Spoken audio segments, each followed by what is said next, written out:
Hi there, esteemed audience, and welcome to another episode of Middle Grade Ninja. I'm your host, Rob Kent. As you know, I'm the author of Banneker Bones and the Cyborg Conspiracy, which was available for pre-order now and will be released on May 15th of 2020. If you can't wait that long, good news, there are two other Banneker Bones books already waiting for you.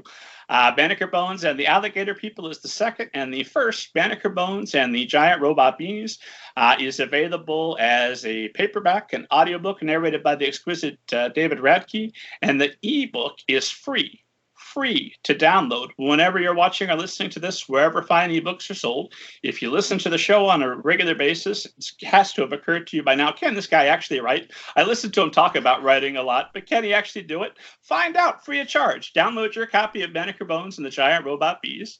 Under the super secret pen name Robert Kent, I've written some stories for older readers, such as the young adult novel All Together Now a Zombie Story, and Pizza Delivery, but the Book of David, a 5-volume serial horror novel under the name Robert Kent.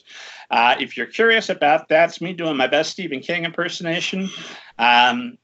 So it's about an atheist that purchases a haunted house that then begins to give him visions of flying saucers. It is nutty stuff. If you're curious about that, you can get the Book of David, Chapter 1, the first of 5, for free as an ebook. You can download that while you're downloading your copy of Banneker Bones and the Giant Robot Bees. Make a week of it. You'll have a good time. As always, for more information about what's going on with the show, what's going on with me, as well as to read interviews with hundreds of authors, literary agents, editors, publishing professionals, folks you'd be interested in, check out middlegradeninja.com. You can lose a couple of weeks just going through the archives there of all the wonderful people who've appeared over the years. Today, I could not be more excited. I'm sitting down to chat with author Catherine Linka. Catherine, how are you today? I'm great. How are you, Rob? I am so excited to talk with you, and I really appreciate you making the time to be here this afternoon. Thank you so much for inviting me, because I'm honored. You know, when someone gives you their time, that's a real gift. Well, we'll see. Don't thank me yet. We'll see how it goes.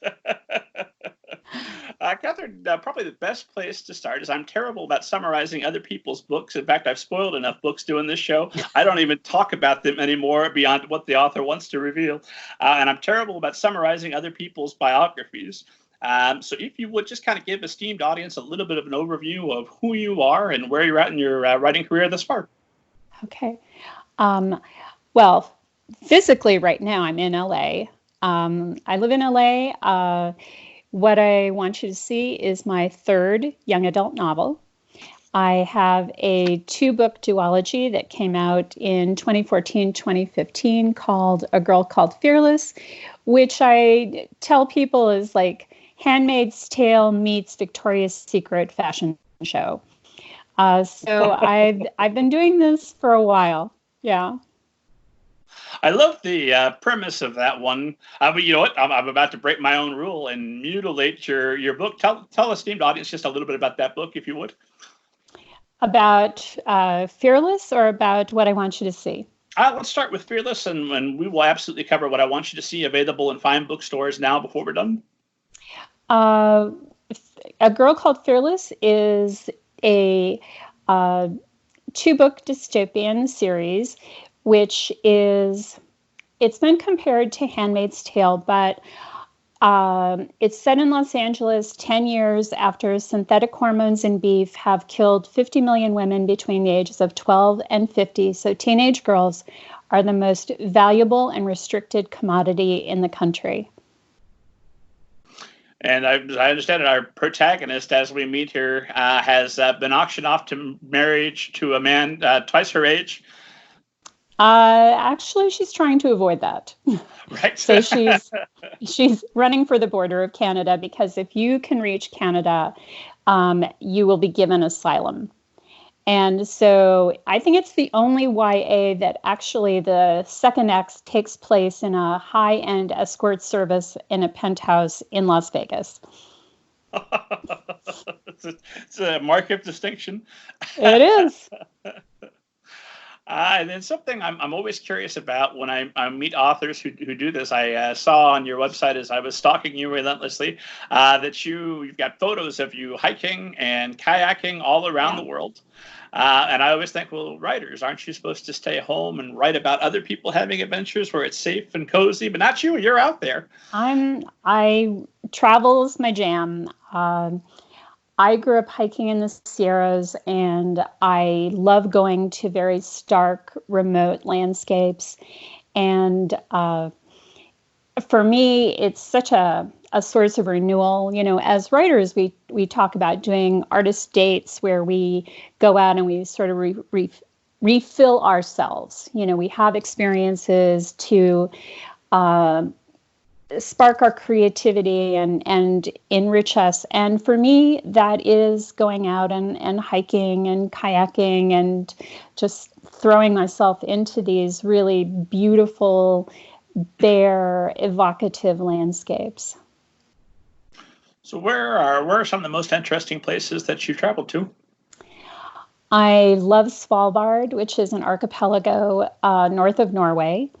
And it's actually the setting for part of the Golden Compass. It's where she meets the polar bear king. I love Patagonia. It's so dramatic. The most beautiful place on earth truly is Antarctica. It is haunting. When the sun is shining, it's so beautiful because the ice is turquoise, and you have these incredible shapes. And when it's cloudy, it's this kind of sea green. Everything is kind of gray, misty, and sea green, and you feel like you're in another world. It's really amazing. It doesn't terrify you to be out there where, I mean, it's almost like not quite like as dramatic as being in space, but you're dependent on your equipment. If that goes down, you're a goner. Oh, I am not camping. I do not camp. I hike and I don't camp. Just keep moving, huh? Yeah. And then here's a question I always like to ask folks that have Master of Fine Arts. You've got one from Vermont College, right? Indeed. And I'm forever debating what do you feel that MFA has brought to your career, and was it worth both the investment of time and of money? You know, what's really interesting to me is that often many people that I've met at Vermont came for a very different reason than their career. I came because my dad had just died, and I was caring for my mom, and my mom was fatally ill. And so writing was my lifeboat. And doing my MFA at that point and having to write and being able to disappear into another world every day is really what kept me alive through a horrible and sad period. Now, there were many things that I got out of that experience. I really learned how to look at my work critically. My writing really took off. My writing partners at that point were so impressed that one of them actually went to Vermont because she saw the progress that I had made in my writing.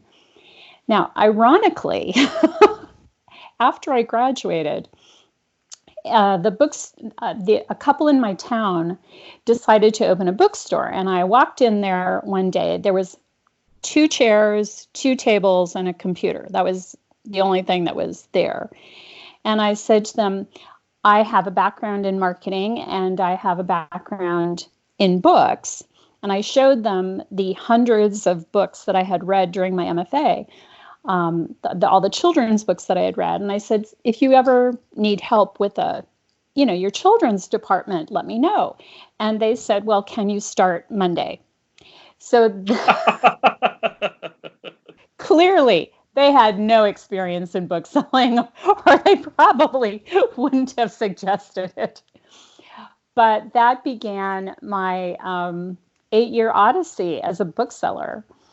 And so there were all sorts of things that came out of the experience of going to Vermont, as well as a writing community that is really connected. The alumni are really supportive of each other and pretty visible. If you look at the ALA Awards, which were announced, you'll see there's usually a few Vermont names in there. Not mine. Not yet. Yeah, I don't really see that happening, but that makes sense to me. So, okay, so there you are. Had you wanted to be a writer prior to going to the MFA? When did you realize you were a writer and this was something that was going to be a lifelong passion? Well, I think it always was a lifelong thing. When I was growing up, I was the kid who painted and drew and who danced and did ceramics and photography and who was on the literary magazine. I was always that creative person. And when I went to college, I didn't have time to do all of those things, but I was still writing fabulously terrible poetry. And I was brought into a writing workshop that was pretty prestigious at the time with a poet named Roland Flint. And I actually had my first poem published in a real poetry journal then. But, then you go to work and life takes over. I did, however, always work in businesses or industries that were concerned with words and language. I worked in publishing. I worked in advertising, marketing. So I was always dealing with how we use words to persuade people, to convince them.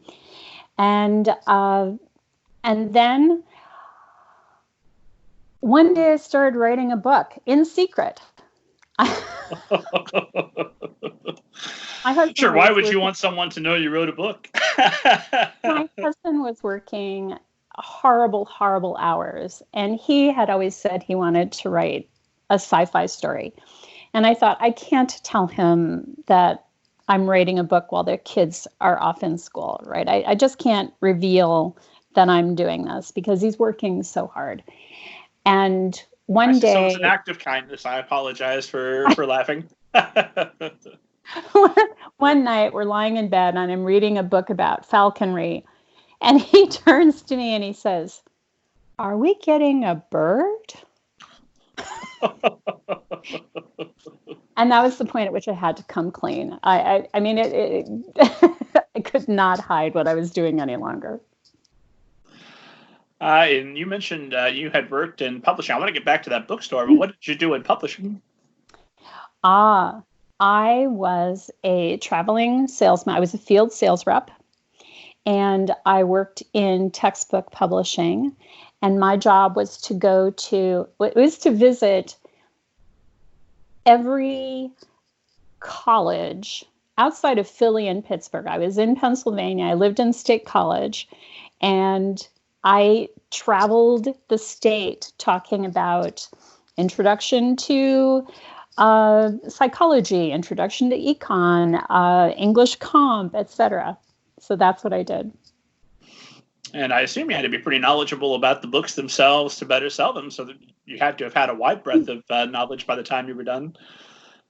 Above and beyond, I mean, I think that would be above and beyond college, because if you're in college, maybe you read the book, maybe you don't, you get the grade. But if your livelihood depends on you knowing what's in the books and being able to sell them, I imagine you have a mastery beyond that. Yeah, you don't have time to read everything. Even today, most field sales reps have read only a fraction of the books that they have to sell. You have to know what the book is about. You have to have an understanding of the pedagogy. You have to have an understanding of the competition. But really, I know no more about,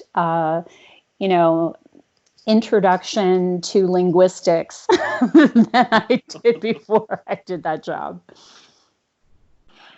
And then so let's get back to the bookstore. 8 years, and I assume you're as good as your word. You're selling the children's books like nothing they've ever seen. Yes. What was your time like there, and what did that experience bring to your writing? It was great. It was really a great introduction to how publishing works when you look at it through the eyes of a bookseller. You see the industry, but you're not in the industry. So you learn so much about the industry. It gives you an opportunity to see what's coming onto the market and to see the trends and to see, like, if you're working on a story, you can see, oh, that's my potential competition. You expand your learning base so much. And as I think I ran a teen advisory board and a tween advisory board. So once a month, I would get together with my teens and I'd give them advanced copies of the YAs that had come in. And they'd go off and they'd pick what they wanted, they'd read them, and they'd come back and we'd talk about them. And wow, they were so candid. They were, you found out what they hated about books that they read. Interestingly, okay, the worst sin you can commit as a YA writer is to be boring. That is absolutely, no, you are dead. That book is dead. The second worst is to be confusing. And I think this is really important for writers to understand that clarity is critical. You want to locate your reader. You want to get them settled into where you are in a place, where you are in time, who is there, what's going on. If you start with this kind of vague, ambiguous opening to a chapter, you're going to lose them. And it's even more important when you're writing for middle graders, because middle graders are emerging readers. They often feel uncertain about their abilities. And if they aren't comfortable, they will blame you as the writer, and they will put down your book and they won't pick up another one. They want to feel like they have the situation under control. So the more clear we are, for those readers especially, the better off our books will do for them. So what's an example of a vague sort of opening that wouldn't appeal to those types of readers at all? I have seen books which start with pronouns, he, blah, blah, blah, blah. If you can't visualize and you don't know where you are,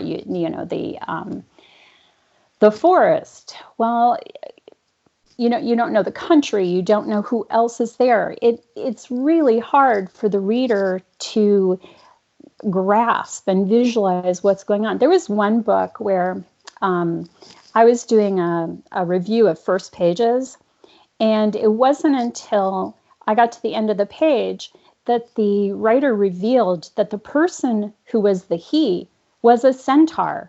Now, if I had known at the beginning of the page that this was a centaur, that would have really excited me as a reader. Instead, I didn't know who this person was. It was just, and see, that's the kind of thing that I'm talking about. Help the reader see who this is and who to get invested in. If I'm writing and I want my reader to know I'm writing about my character's a centaur, would I say something like my hooves, I don't know, made noises on the forest floor, or do I have to specifically flat out state, hi, I'm a centaur? Well, I think first off, I think you want to question which, whether to be in first person or third person. Sure. Oftentimes YA is first person, but in the case of a centaur, I might be really tempted to go third person. And I think it's not bad that Harry Potter is third person, right? That's very helpful. But really, I mean, I think we should all just write Harry Potter every time, and then there's not going to be an issue. Well, I think I see a little Hagrid above your head. Oh, yeah, for those of you watching on YouTube, we've got the Harry Potter figures on top. I used to stand in front of my shelf of Batman toys, action figures, forgive me. I've got over 1,000 of them around the house. I've got a shelf display. And it finally just hit me that, hey, dummy, your show's about books. Stand in front of books. Save the Batman photos for your blog. Yeah. What I wanted to follow that up with, what did I want to follow? Something important. Oh, you were talking about how that strengthened your knowledge of the market. And I've got to say, that is absolutely borne out. This astounded me when I read it. That you spent 5 years researching literary agents, but then you wrote 2 and they both made offers. Do I have that tale correct? Yes. When I started, I was writing, but I really wasn't in a position to go after an agent. I was working on a book. I didn't feel the book was commercial. It felt very, very personal. And it was not a good time with everything going on with my family. So I took 5 years where I would go to conferences. I would listen to the literary agents, and I would pretty much size them up. A literary agent is someone you're going into business with. And it's really good to look at them and go, okay, would I want to work with you? If we were in a company together, would I want to work with you? Are you someone who I feel I could trust? Are you someone who is articulate? Are you someone who I think could represent my novel well? At the same time, I was watching who was doing deals. I was watching PW and looking at who was doing deals and who was doing interesting deals. Who was doing deals for books that were similar to what I like to write. And I talk about this sometimes with my SCBWI friends, where I'll say, you want to find an agent who loves to sell what you love to write. Because agents are human beings, and they all have their favorites. If you have an agent who doesn't like horror and you're writing horror, they probably aren't going to know the editors who love to buy horror. You have to think of agents as people who have a limited number of connections. They may have a lot of connections, but you want them to have the right connections for your book. So I think I did a pretty good job of sizing up the agents who would respond to A Girl Called Fearless, and I was right. Obviously, without esteemed audience knows that I think all literary agents are wonderful, and they are all welcome to come on the show. I can't wait to talk with you. But beyond what we can read on the page, they're selling a lot, and this is a debate I don't have a good answer to. If somebody sells a lot of books, but they're just an absolute horror of a person that's unpleasant to talk to, and I've met a few, not on this show, God knows, never on the show or the blog, but out and about, people I don't invite to come chat with me, and I meet them like, oh my God, I couldn't stand more than a couple of moments for you. On the other hand, I'm seeing a lot of sales. That looks pretty good. So if you're meeting somebody in person beyond just what the numbers are for what they've done, without revealing any names, without any specifics, how would you go about determining in person things to rule out and who's going to be a good agent to follow up with? Well, the Kidlit community is pretty cozy, and it's not unusual for one to have friends who are represented by agents. And so if you have a question about an agent, you may know someone who will give you a very candid answer about what they like or don't like about their agent. So use your connections. If you don't have an opportunity to see them speak or to meet them in person, use your connection. And before you sign anything, I would say have a back and forth about questions you might have about how they might handle things. The way that someone responds to you in an email exchange can tell you a lot about that person. So I would say use all of the resources available to you for finding out what they're really like. Well, now I'm on pins and needles because we have had email exchanges. I hope they went well. They did go well. What specific kinds of things are you looking for in an email exchange that might tip somebody off? If you ask a question and you don't get an answer which really answers your question, that would tip you off. If someone is vague or if they're brusque or if you come away not feeling comfortable, listen to your gut. Don't be so eager that you leap into a relationship. And it's hard because, for many of us, that is one of those moments where it's like your dream has come true, right? It's taken forever.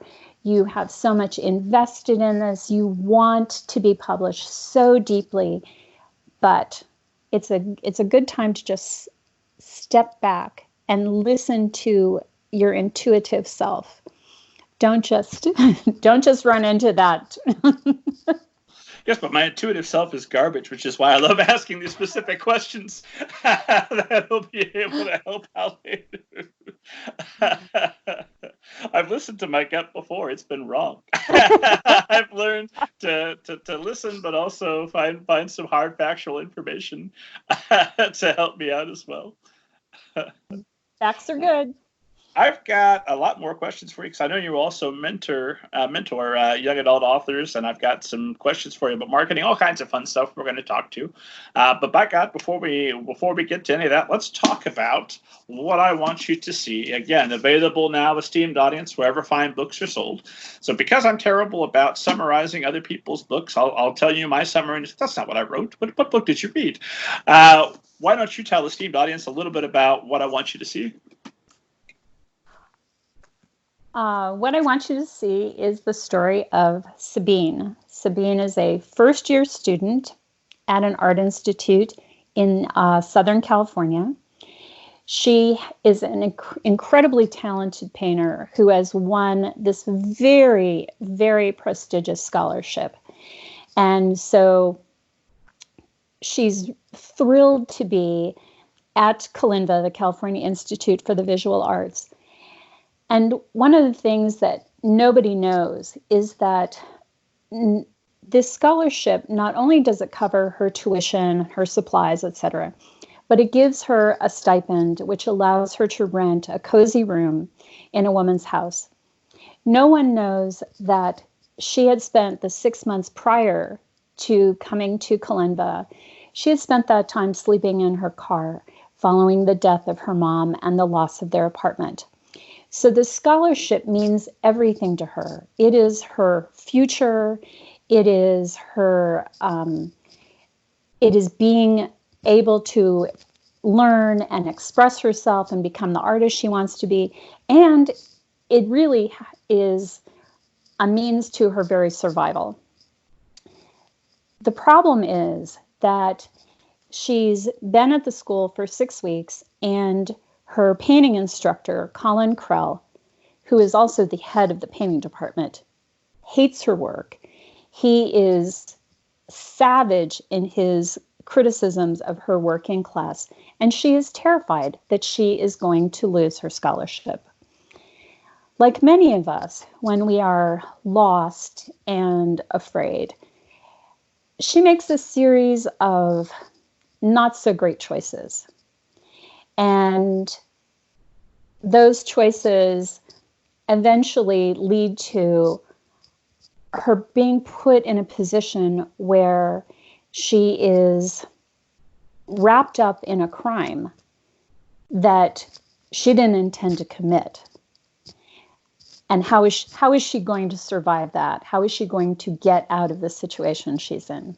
So that's the story. Oh, you are a bookseller. That was fantastic. You told me the character, what's at stake, what she wants. Oh, that's fantastic. You gave a great description of the villain. Well, villainish.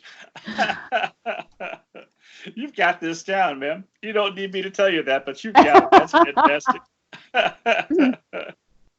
So I was shocked in reading the supplemental material for your book to learn that 1 in 7 college students is homeless. It's America. You know, we only care about 1% of our population. But how did you become aware of the homeless population, and what attracted you to want to write about this? You know, it's funny because I think part of what I find in my writing is that it usually comes out of something that I love, like art, and I'm fascinated with art crime. But a lot of times my writing also has this, it comes from something that's bothering me. I live in LA. Right now, there are an estimated 60,000 people in Los Angeles County who are experiencing homelessness. You can't drive through LA without seeing tents. I was walking my dog around a reservoir in a trendy neighborhood, and I started noticing RVs parked along the road, and it wasn't like, oh, the cousins are visiting Aunt Sadie. These were RVs, people were living in them. And as I was exploring my character of Sabine, and I was thinking about why would she be so desperate? What would cause her desperation? I realized I had to strip her of everything. When I began looking at homelessness among college students, I was totally shocked. You talked about being shocked by the numbers. I don't think we really have a perfect number for how many people are affected. The number 1 in 7 comes from a research study which was done by the Hope Center out of Temple University, which looks at homelessness among college students. They had done a large-scale survey of students who were in the California community college system. Now, there are 2.1 million students, and they had surveys from 40,000 of them. So that's a very large-scale survey. And they found that 1 in 7 were experiencing homelessness, and a much more significant number were experiencing housing insecurity, which is when you aren't sure you can make your rent. You made your rent this month, but you didn't really eat. Or you made your rent, but you couldn't pay your utility bill. Or, your housing insecurity and food insecurity go hand in hand. And so I had no idea before I got into this and before I really started looking at the numbers that this is not just a problem in community colleges. This is a problem in 2-year schools, in 4-year schools. It's a problem, definitely a problem in California and in other parts of the country. But it's worsened here because the lack of affordable housing in California is driving almost like a second wave of homelessness. And so that's what we've got that we're dealing with right now. So something like that. Well, I have a few questions. Let's start with when you're just looking at that topic from the outside, and we'll get to art also. I promise, esteemed audience, but I want to talk about this a little bit first. When you're looking at this project from the outside, it must seem so unbelievably huge and daunting to try to tackle even a piece of it for a book. So how do you do research to make sure that what you're reporting is accurate? And then how do you decide out of all those stories that you could tell about homelessness and college students that Sabine's the story we want? And it's Sabine's story. It's not like here's the stand-in for all homeless teens. This is one homeless teen. But at the same time, you do want to make sure that you hit some of these most relevant things that you're finding in your research. So how do you winnow that down to something you can address in a story? And how do you do your research to make sure that you're accurate? Good questions. First, my story is very much Sabine's story. And I'm not trying to tell, this isn't a term paper. I don't have to cover all of the experiences of everyone who is experiencing this. So I really had to look at it from what had happened to Sabine.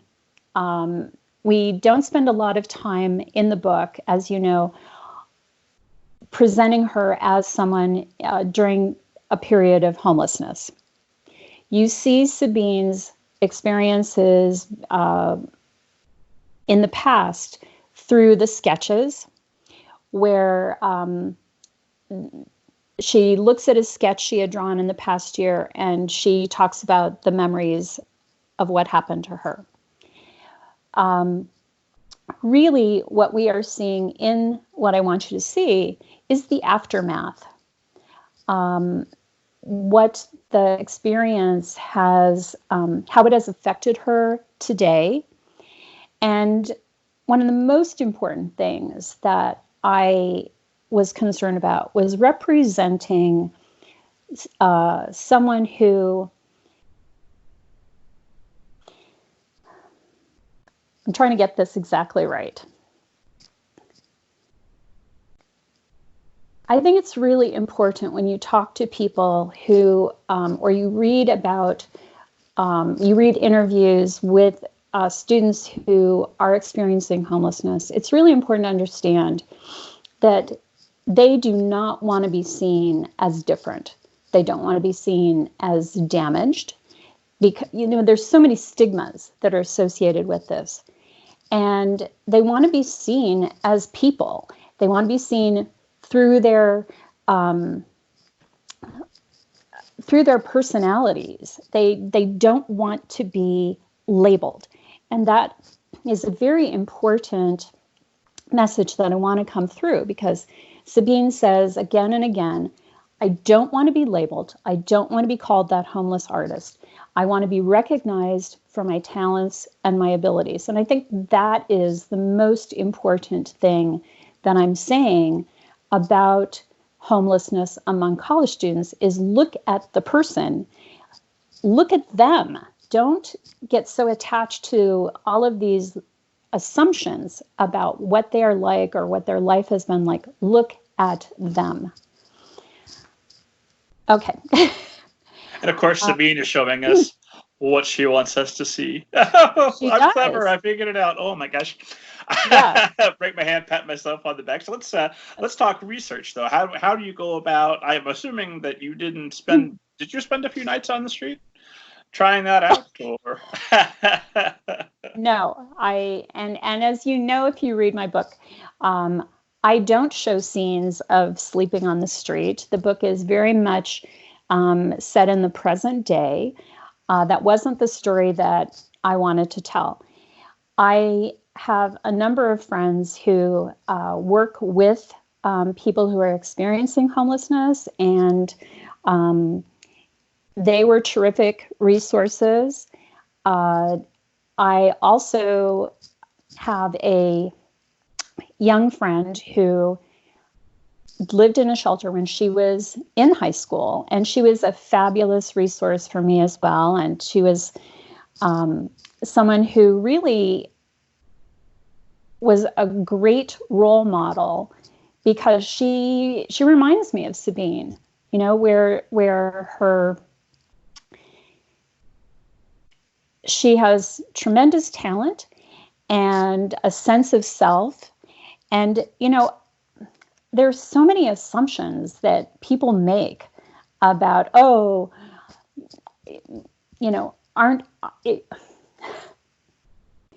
had more than one conversation with my editors about, does Sabine feel shame?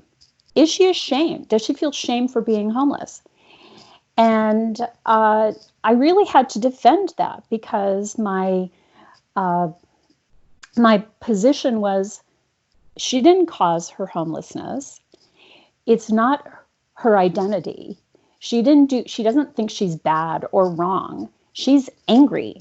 She's angry, and she's lost because what she really lost was her mom. Fair enough. When you start a story, do you come at it with from a perspective of, let me start with my character and then build the story? Or do you start with, here's the plot, here's the idea for the story, who's the best character for this? If I began with the plot, I would be so bored, I would never write it. Because I would feel like I had already, solved all the problems. And I always begin with a character and a problem. And that's where I begin. And then I start adding in the other characters, and then I let it unfold.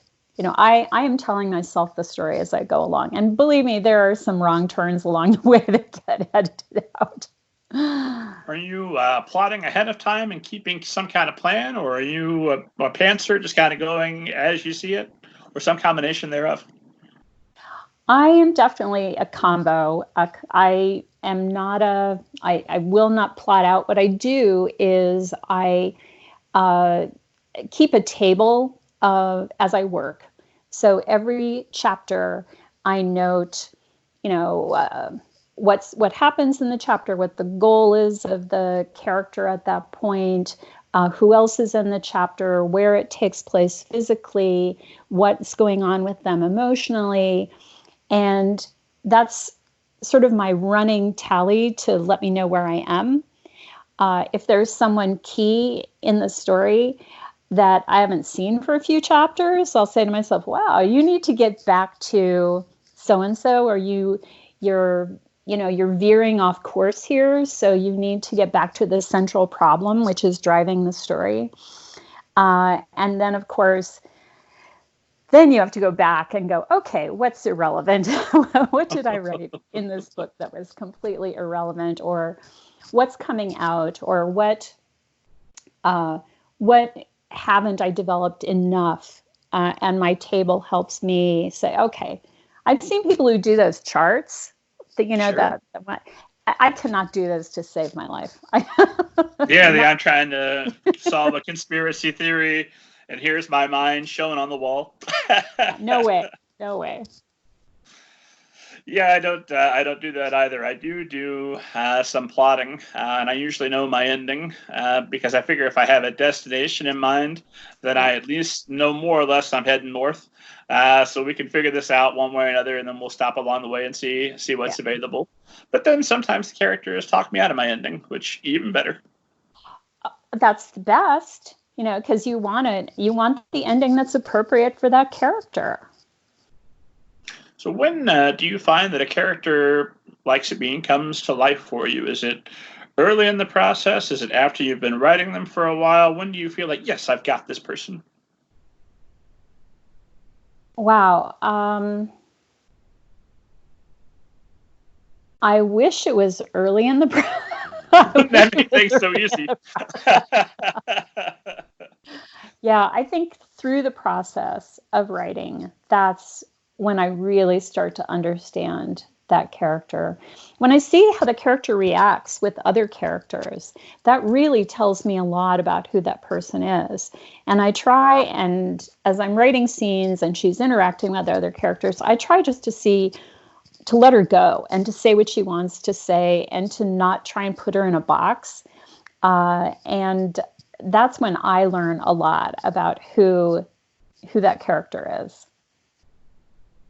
Well, I promised esteemed audience we'd pivot back to art, and I try never to break a promise to esteemed audience. So what made the art world, and specifically the college art world, the setting that would be best for Sabine, and what kind of research did you do to faithfully write about that? Oh, wow. Why? So why did I choose a college art world instead of high school? No, just art world in general, high school, college.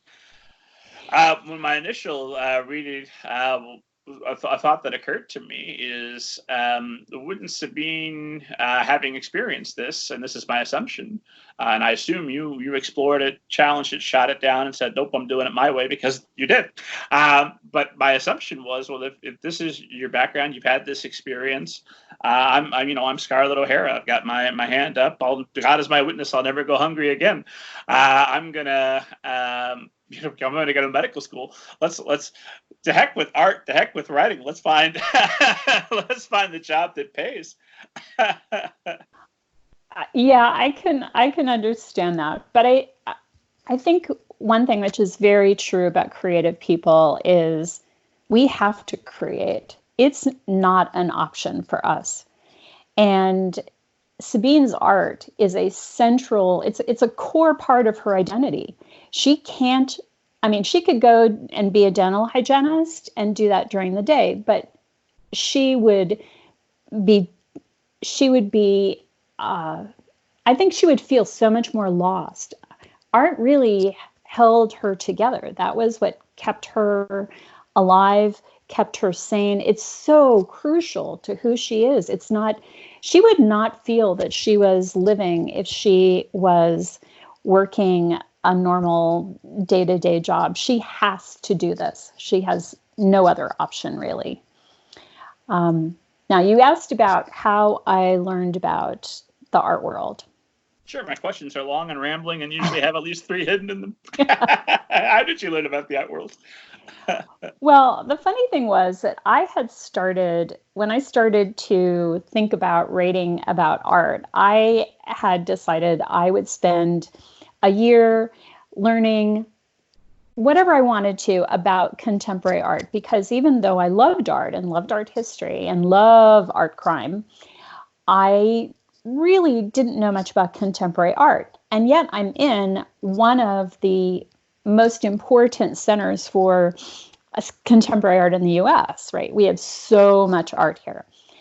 So I thought, okay, this is my chance to do this project. And even if I don't get a book out of it, I'll have had an amazing year.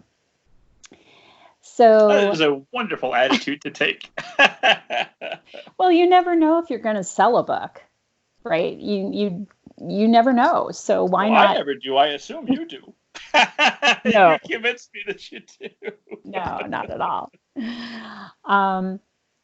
So as I began researching, I was reading interviews with artists, and I was reading the work of art critics and art magazines, and I was reading the economics of the contemporary art market and sociological studies on the art world.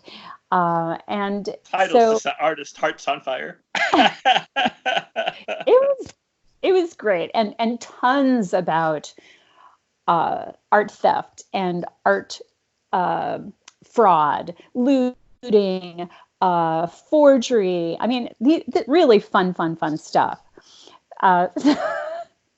Unfortunately, I also had friends who had gone to one of the big, well-known art schools in Southern California, so I could call on them when I needed help with something. Oh, that's perfect. Sounds like you've got resources for just about everything in your the relationships you've built up over time.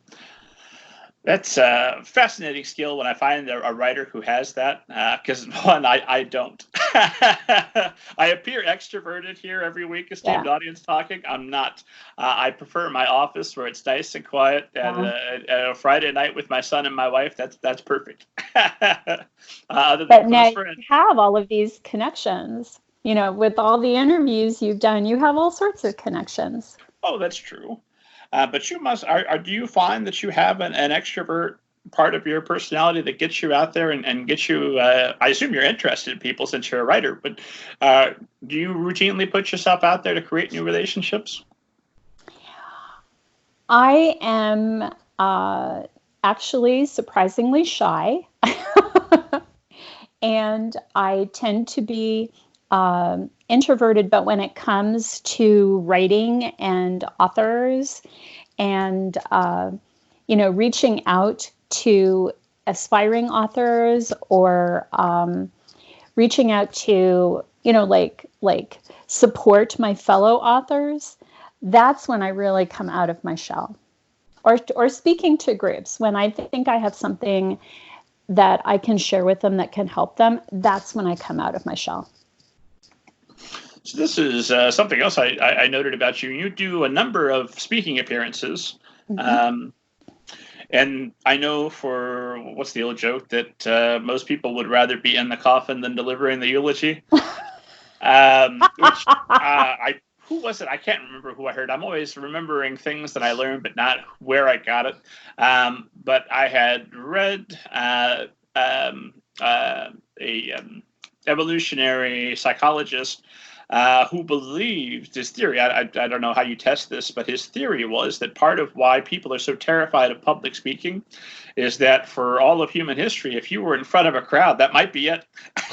This might be the end for you. So it would be a wise thing to be afraid of. So how are you overcoming? You say you're shy. How do you overcome that and put yourself out there and do things like be on the podcast today, go out and address large groups? What's your secret? How are you pulling that off? When I have a job to do, I go do it. I'm in a different mode. I think it's very different to go and talk in front of a group versus having to go up to someone that you don't know very well at like a little party. For me, that is really terrifying. That's that. But speaking in front of 100 people, easy peasy. Why do you think that is? I don't know. Fascinating. Well, I've got a number of questions. I'm watching our time here, and it's flying right by. It always does. Esteemed audience won't forgive me if I don't ask you, Catherine Linka, have you ever seen a flying saucer, and do you believe in them? Okay, you have to understand, I live with a sci-fi fan. Leaning forward, go on. Which means that even though I have never seen one, I do not deny the possibility that they exist. And the universe is so big. How could we be alone? Really? How could that be possible? So, there you go. Oh, is that the Fermi paradox that a civilization gets so large that they destroy themselves? So that's why we're not bumping into them. Hope not.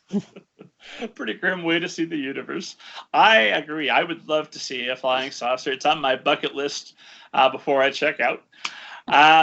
So let's see. Some other questions I want to ask you about your experience specifically with writing. I want to circle back to mentoring aspiring novelists. What's that process like? And also, what are you telling them? What are you wishing more aspiring novelists knew? I think everybody well, first off, the process has been really accidental. It's, even though I have done it formally with SCBWI, where I was awarded to someone as a mentor, and they were It's a good day. They were great. Cheryl Manning and has this wonderful, wonderful story, which I absolutely loved, and I was so excited to work with her on it.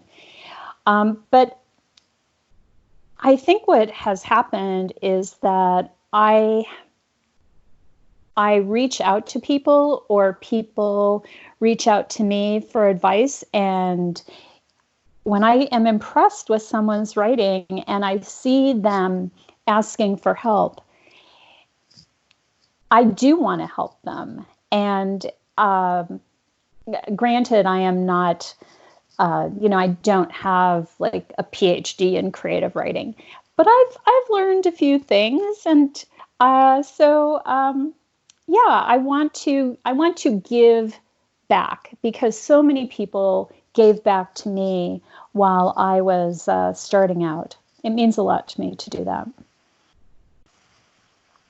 Yeah, I'm going to ask a little bit facetiously because I'm about to start another fiction workshop this very weekend, and hopefully provide folks with some information that'll be valuable. We'll see. But given that you are writing your own books, I assume you've always got another project going at some level of completion, and that those must take you a lot of time. I don't know how long did it take you to write What I Want You to See? A year and a half before we sold it, and then we went through another 9 months of really digging in to refine. So 2.5 years, not including all the research. I'm a tortoise. Well, I'm going to circle back and finish the question I started to ask. But what does your writing day look like? What's your process for bringing a book to completion? Wow. I'm a morning writer. I'm most creative in the morning. But, if you're busy, you write whenever you need to. You just get the job done.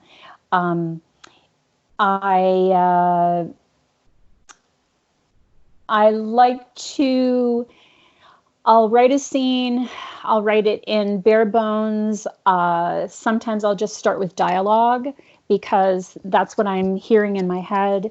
And then I'll layer it more with setting. I'll layer it more with gesture, with dialogue. I'll go in and I'll say, okay, what are you really trying to say in this particular scene? You've written this scene, but what is it you want to get out of it? And really layer, extract. That's what I do. So how many drafts on average are we talking? I have no idea, because, I may write a scene for an entire week over and over and over and over. And then when I go back and revise, I'll revise over and over and over and over. This is why it takes me so long. So you're not writing just through, there's the whole first draft. It's ugly, but it's on the page. It's every chapter, inch by inch. Let's rewrite. Let's make this thing as polished as we can get it. And then once you're done, I'm assuming you're still having to go through and fix any story incongruencies, or maybe I'm wrong. Maybe you're taking divine dictation. This is just a me problem, but I assume not at all. I will write up to a certain point, and then I'll go back and rewrite. So I'm rewriting each scene. I may rewrite a series of chapters and then move on. I may get to a first draft and then go back and completely redo it. I'm just constantly refining. So I could not possibly tell you how many times. Fair enough. And all of that to finish my original question, because I wanted to get some sense of what is your verdict, because I know you've got a lot going on. You've got speaking gigs, you've got wonderful podcasts to appear on, and then you've got your book. So mentoring, I imagine, takes time. What is it that I know that you want to help people, and you may be purely altruistic, but I'm also guessing there must be something that mentoring young adult writers give us back to you. So what are you taking away from the experience of making time to do this? Well, I think that one of the things which I get out of it is whenever I'm looking at someone's manuscript, whenever I'm working on it with them, I'm always trying to figure out why something doesn't work. When you're looking at a developing manuscript, you can see holes, or you can see things that they don't even realize they should develop. I think of those as like hidden treasures, things that people put into stories that are such opportunities for them to really take that story to the next level if they explore that. I learn so much from the act of trying to figure out what makes or is keeping their story from working. And that's what I get out of it. And there's also that wonderful interaction with someone, working on a story, and it's a much more intimate experience than being a classroom teacher. I'm sure I am not dissing classroom teachers. I'm just saying that you are. You heard her, teachers. Catherine Linka says you're all garbage. No, no. I just realized that I don't enjoy teaching like a class. So a class where you're doing something for several weeks. I've done a few of them and I don't really enjoy that. But what I do enjoy is working with someone intimately on a project. That's what I find most satisfying. And you yourself sound like are an excellent teacher, and you appreciate fine teachers everywhere, of course. Yes. But you mentioned hidden treasures, and I think I know what you mean, but what's an example of a hidden treasure you might find and develop? Sometimes there will be an object which has a special meaning for a character, and really you can use it to develop a theme. You can use it to reflect a connection, and the writer just hasn't figured that out. I remember one story where it was a French horn. This was in a writing retreat, and the main character wanted to do a concert for her in memory of her grandfather, and she played the French horn, and yet the writer hadn't yet made that French horn central to this concert, which was going to be the goal of the protagonist. So that was an opportunity to really build that even stronger than it was before. Absolutely sounds like a note I would get from my critique group. Hey, dummy. You know your novel works this way, right? Why wouldn't you work? Oh yeah, I'm glad you told me. I would have missed it. We do. We miss things because we're so close. So it's great to have a critique group be able to point those things out. So who finds those things for you?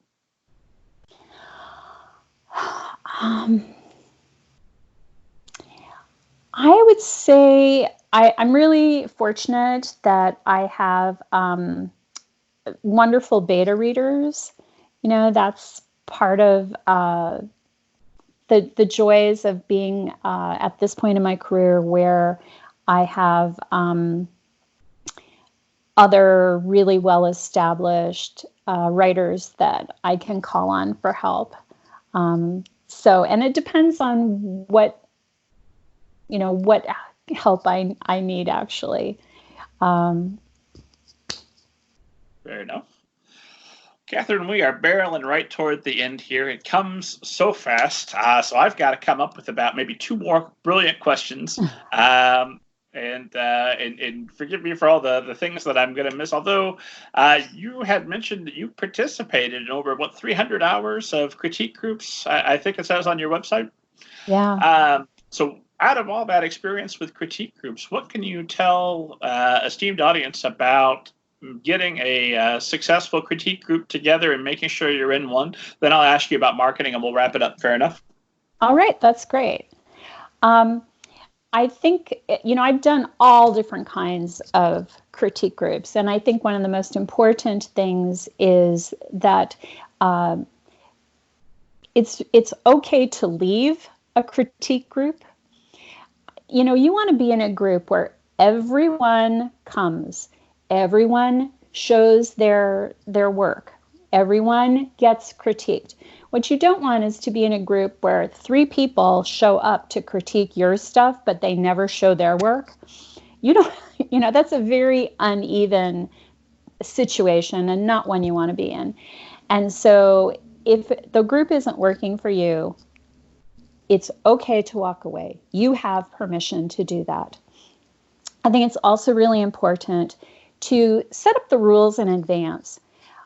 It's important that everybody coming into a critique group understand that they're there to talk about what is or is not working in the piece. They are not there to judge the piece or to talk about its commercial viability or whether or not it can get published. Their job is to look at the piece and say, this is what I find confusing. This is what's exciting me. This is where the piece is slowing down. This is what doesn't seem to be connected with the rest of the story that, we've been reading. That's what their job is to do. Set out your rules. You want a critique group to be a place of trust, a place of honesty, and a place where people feel safe to come and talk about their work. So that's my recommendation. Makes perfect sense to me. I'm going to sneak in a quick follow-up on that. If somebody, if you don't want people talking about, is this right for the market? What's the viability? How likely is that? So who would you have that conversation with? Or would it just be straight to your agent and have that conversation with them? Oh, I guess I've always had the advantage of being able to, as a bookseller, was able to talk to publishers' reps about that. But it's hard to know in advance. I don't think I have a coherent answer to that question. Fair enough. For the record, if you and I get in a critique group together with your level of experience in the market, absolutely, I want your opinion on whether or not my story is marketable. And then I want you to write my description because you've got it down. That thing's going to fly off shelves. Okay, so we'll talk about marketing, then I'll ask you my catch-all question, and we'll call it a day. But what have you found to be the most successful methods of marketing? And also, what has your experience been working with our previous guest, one of my most favorite publicists, Megan Beatty? Okay. I love Megan. Megan is fabulous. She's so smart and inventive and energetic and optimistic. And I just absolutely adore her. And she might really be my best marketing investment. It's very, very hard to break out in YA because the market is very crowded. A lot of books come out, and the way that books are publicized is shifting. If you look at the impact of social media and you look at what's happening with print media, and everything that used to be true about marketing books is in flux. And so you really need to have someone on your side who is helping you navigate these waters. As a solo author, you can only do so much. Unless you're like the cousin of Kim Kardashian. I really kind of wish I was the cousin of Kim Kardashian. Who doesn't? Sure. So I think you do what you can. You establish a media presence which is comfortable for you. I like being on Instagram because it allows me to visually show parts of my life and parts of my personality. I don't really want to get into the kind of political conversations which are on Twitter. But they're so productive and helpful. Why would you want to skip them? Yeah, it's not really my deal. And that'll be my regret on my deathbed. I wish I'd sent one more angry tweet. Oh. Yeah, I'm not sure about that. But I think it's important to find the social media outlet. I think it's important that works for you. Also, to build your community. You want your community around you, and making sure that you have someone who's going to show up at that book launch is really, really important.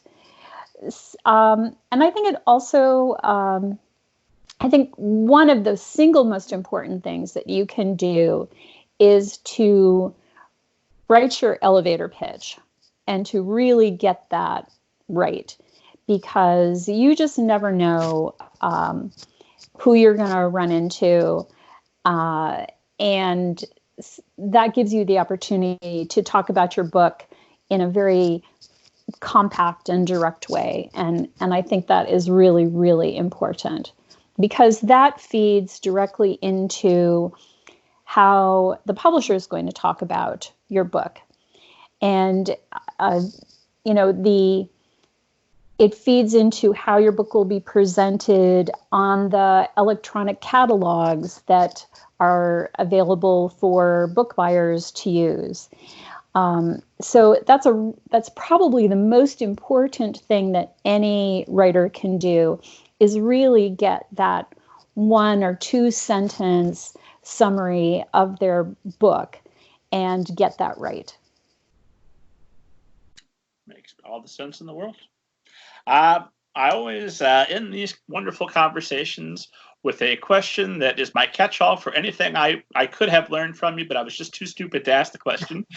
What if there was 1 or 2 things that you could go back and you could tell yourself when you began your writing journey that would have made things much easier for you? What would you go back and tell yourself?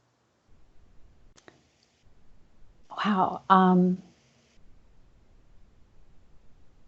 I think I would tell myself, you're going to be surprised. Fair enough.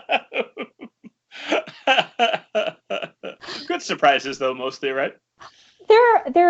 Publishing is a very up and down journey.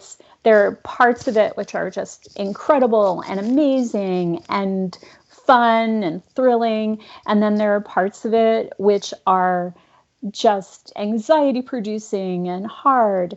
And you just never know how it's going to turn out. So enjoy the ride. Enjoy every minute of it. Don't wait to celebrate.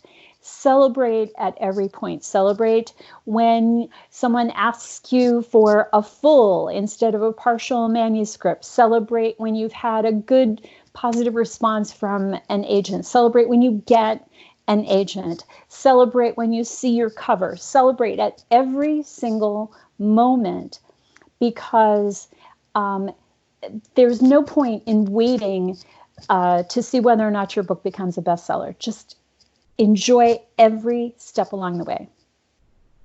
Nope. Only when I've reached the top of the mountain will I look down from it and finally savor. Yeah. No, I think that's absolutely excellent advice. Catherine, where can Esteemed audience find you online, buy all your books, learn more about you, all that good stuff? My books are available on Amazon, barnesandnoble.com, IndieBound. I love it if you support independent booksellers through IndieBound. You can find me on catherinelinka.com. That's my website. You can find me on Twitter at CBLinka. You can find me on Instagram at Catherine Linka, and on Facebook, Catherine Linka Author.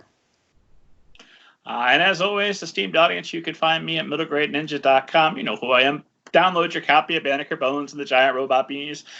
Go ahead and get ready for Banneker Bones and the Cyborg Conspiracy coming May 15th. And that's it for me. Catherine, this has been an absolute pleasure. Thank you so much for making the time today and for being such an excellent guest. Rob, thank you so much for this fun conversation, and it's been a joy. Thank you so much. And best of luck with the bees and the alligators and flying saucers. May you see a flying saucer soon. Fingers crossed. Your lips to aliens' ears. Let's do this. Catherine, I always ask our guests to sign us off because I've learned that professional type podcasts have sign off phrases, and ours justifies the name of the show. The sign off phrase is "Hiya" and what have you. Will you sign us off? Hiya! What have you?